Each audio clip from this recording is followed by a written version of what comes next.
Bonjour les quatrièmes, ici Madame Ève. Je vais donc vous présenter le chapitre 18 sur les fractions, épisode 3. Donc dans ce chapitre, on va voir la multiplication et la division de fractions. Alors on commence par la multiplication.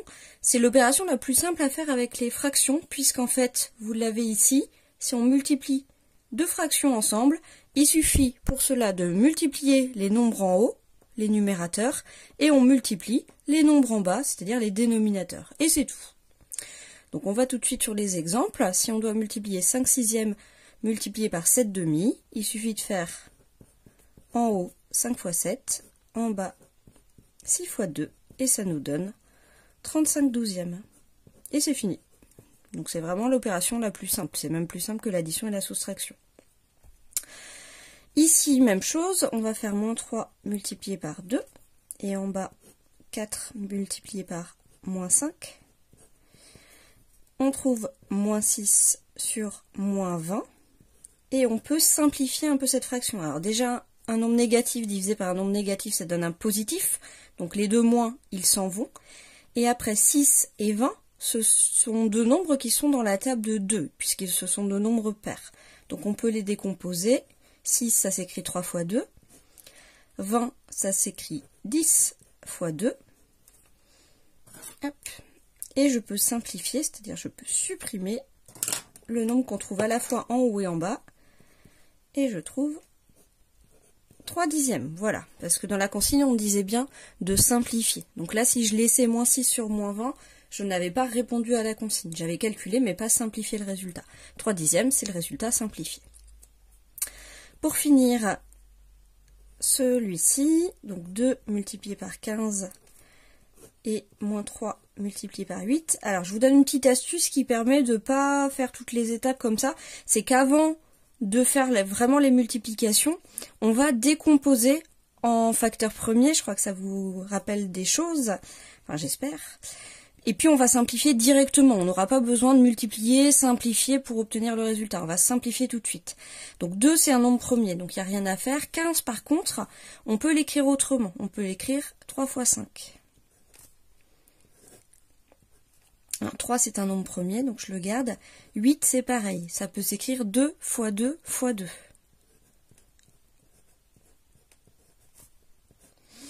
Voilà. Et après, il s'agit de simplifier, donc de rayer à chaque fois un nombre qu'on trouve en haut avec le même nombre qu'on trouve en bas. Donc par exemple, je peux enlever un 2 ici avec un seul 2 en bas. Je peux enlever aussi le 3. Et c'est tout. Et donc là, j'arrive directement au résultat simplifié. Donc en haut, il me reste juste le 5. En bas, on n'oublie pas le moins. 2 fois 2, 4. Donc 5 sur moins 4. Voilà pour la technique de multiplication de fractions. On passe au grand 2, fraction d'une fraction. Dans une région, les 4/5 des terres sont cultivées, dont les 2 tiers en blé. Le don, ça veut dire que les 2 tiers en blé, ça fait partie des terres cultivées. On doit représenter la situation sur le rectangle. Alors, les dimensions n'ont pas été choisies au hasard, puisqu'ici, il y a 5 cm et en largeur 3 cm. Bon, on va commencer par représenter les 4/5 des terres qui sont cultivées. Donc pour cela, je dois partager mon rectangle en 5 et colorier 4 parties. Alors, pour partager en 5, je vais utiliser le fait qu'ici, on a 5 cm. Voilà, donc je vais en fait partager en 5 parts.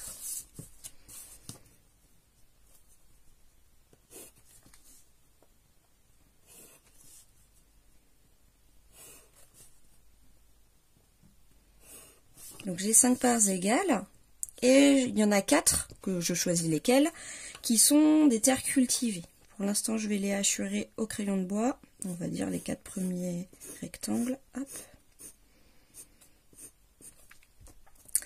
Et parmi ces terres cultivées, donc ce que j'ai hachuré au crayon de bois, il y a les 2 tiers de cette partie qui sont cultivés en blé. Donc il s'agit de partager tout ça en 3. Ah, ça tombe bien. Il me semble que là, il y avait 3 cm, donc je vais partager dans l'autre sens.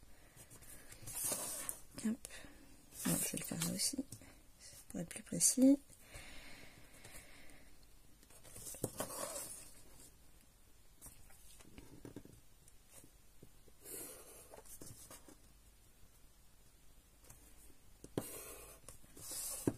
Voilà. Donc là j'ai partagé tout ce rectangle là en 3 parties égales si je regarde les bandes horizontales, et donc il y en a 2 sur 3 qui sont cultivées en blé. Donc on va dire que je vais les mettre, oh j'ai du jaune, je vais bien trouver du jaune. Hop. On va dire que ici, tout ça, est-ce que ça se voit à peu près? Voilà, 2 bandes sur 3 sont cultivées en blé. Donc les terres cultivées tout court, c'est ce qui est hachuré au crayon de bois. Là où il y a du blé, c'est ce qui est colorié en jaune. Donc petite légende. Hop. Donc c'est à la fois hachuré et en jaune. Donc ici, je vais pouvoir écrire terre cultivée.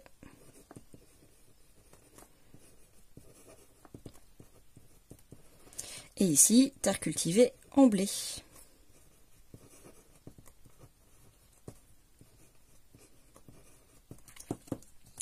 Alors, on passe à la suite. La superficie cultivée en blé représente les de la superficie totale de cette région. Autrement dit, il faut que je trouve quelle partie du grand rectangle est cultivée en blé. Donc, quelle est la partie jaune par rapport au grand rectangle. Alors là, le problème, c'est que j'ai une grande part là et j'ai des petites parts ici. Donc, l'idéal serait d'avoir des parts égales partout. Alors, je peux prolonger ici pour avoir des parts égales partout. Hop, je vais le faire. Voilà, là, si je regarde, j'ai des petits carrés qui ont tous la même taille. Et donc, il suffit de compter. En tout, j'ai 15 carrés, 5 multiplié par 3. Et j'en ai 8 qui sont coloriés en blé. Donc au total, ma surface cultivée en blé représente les 8/15e de la superficie totale de la région. On peut retrouver ce résultat en faisant quel calcul?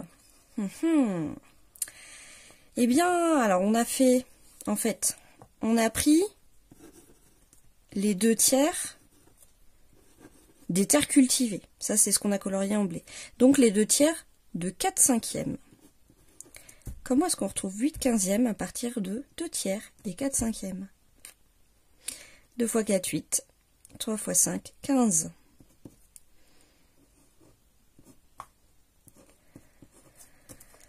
Donc voilà, ce qu'il va falloir retenir, ça nous évitera de faire un dessin à chaque fois, c'est que pour calculer la fraction d'une autre fraction, il suffit de multiplier ces deux fractions. Voilà, donc ça nous évite de faire le dessin à chaque fois. Petite application, calculer les 3/4 de 7/10. Et bien pour calculer les 3/4 de 7/10, j'ai juste à faire 3 x 7 sur 4 x 10. Et ça nous donne 21 sur 40. Le quart de 1/5, le quart c'est la fraction 1/4, multiplié par 1/5, ça nous donne 1/20. Les 2/3 de 7/2.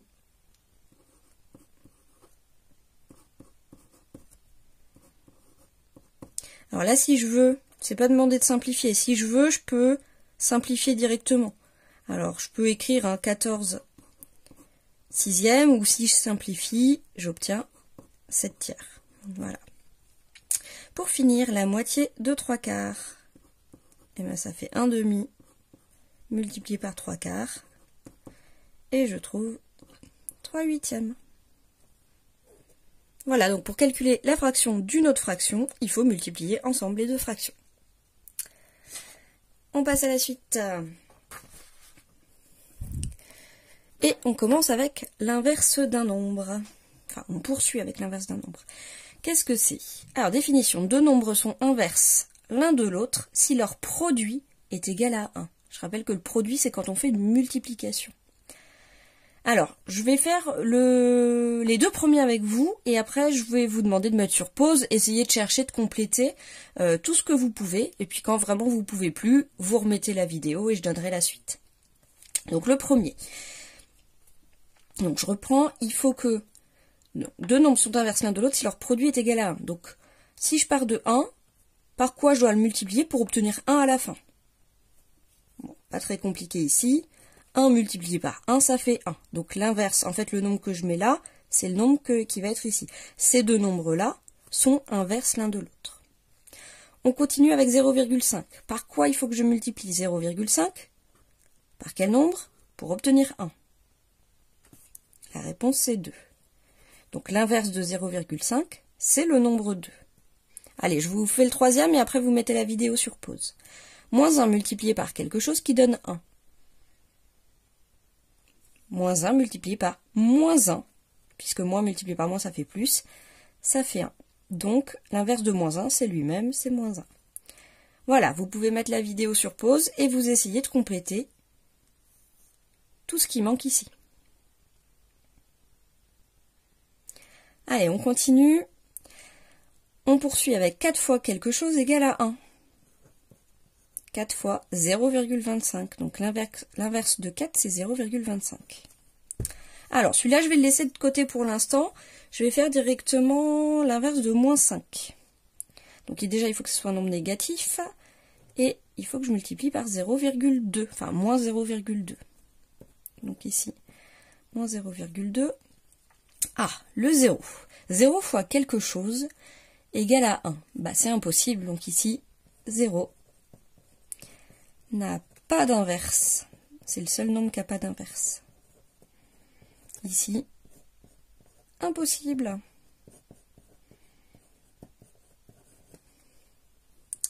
Alors, je vais revenir, avant de passer à la généralisation avec la lettre, au nombre 3. 3, par combien faut-il le multiplier pour obtenir 1? Alors, on pourrait essayer 0,3 ou 0,33, mais on se rapproche de 1 sans jamais vraiment y arriver. Or, je veux ici 1 égal et pas 1 environ égal. Donc la seule façon d'y arriver, c'est d'écrire une fraction, d'écrire un tiers. Un tiers plus un tiers plus un tiers, ça fait bien 1. Donc l'inverse de 3, c'est un tiers. De la même façon, si on a un nombre A, alors il faut que le nombre A, ça ne soit pas 0, donc on va rajouter qu'il doit être différent de 0, parce qu'on a dit que 0 n'avait pas d'inverse. L'inverse du nombre A, ça va être 1 divisé par A.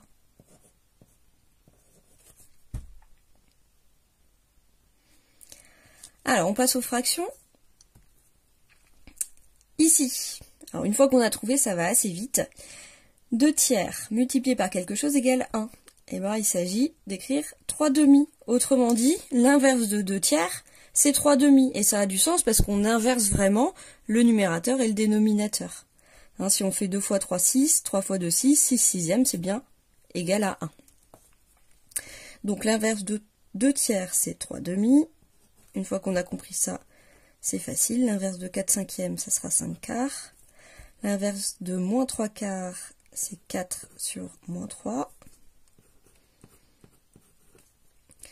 L'inverse de 1 demi, c'est 2 sur 1 ou 2, tout simplement. L'inverse de moins 5 sixièmes, c'est 6 sur moins 5. Et l'inverse de A sur B, c'est tout simplement B sur A. On va juste préciser que A doit être différent de 0 et B doit aussi être différent de 0. Petite notation, pour tout nombre A non nul, l'inverse du nombre A se note A avec un petit moins 1. Voilà, si vous avez A avec un petit moins 1, ça veut dire que c'est l'inverse du nombre A. Par exemple, je dis n'importe quoi, tiens, pour l'inverse du nombre 3, donc ça c'est l'inverse du nombre 3, et l'inverse du nombre 3, on l'a là, c'est un tiers. Donc ça et ça veut dire la même chose. Allez, on termine avec la division de deux fractions. Donc la petite règle, vous l'avez ici. Pour diviser deux fractions, donc la première, si on l'appelle A sur B, on divise par la deuxième qui s'appelle C sur D. On garde la première, on n'y touche pas. On transforme le divisé en multiplié et on inverse. Vous voyez là, on a juste inversé le C et le D. Voilà. Et puis la multiplication, on sait faire. On a vu tout à l'heure, c'est une opération assez simple à faire. On y va tout de suite sur les exemples. 8 cinquièmes divisé par 4 tiers. Donc 8 cinquièmes, on garde cette fraction-là. Ensuite, le divisé, on transforme en multiplié. Et en dernier, on inverse la deuxième fraction. C'est-à-dire qu'on va obtenir 3 quarts. Et on termine 8 x 3, 24, sur 5 x 4, 20.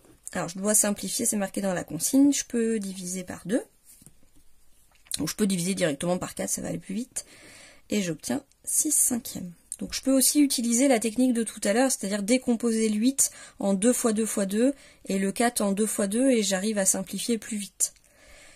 Deuxième exemple, 3 demi, je garde, je multiplie, et j'inverse ici. J'obtiens 21 dixièmes.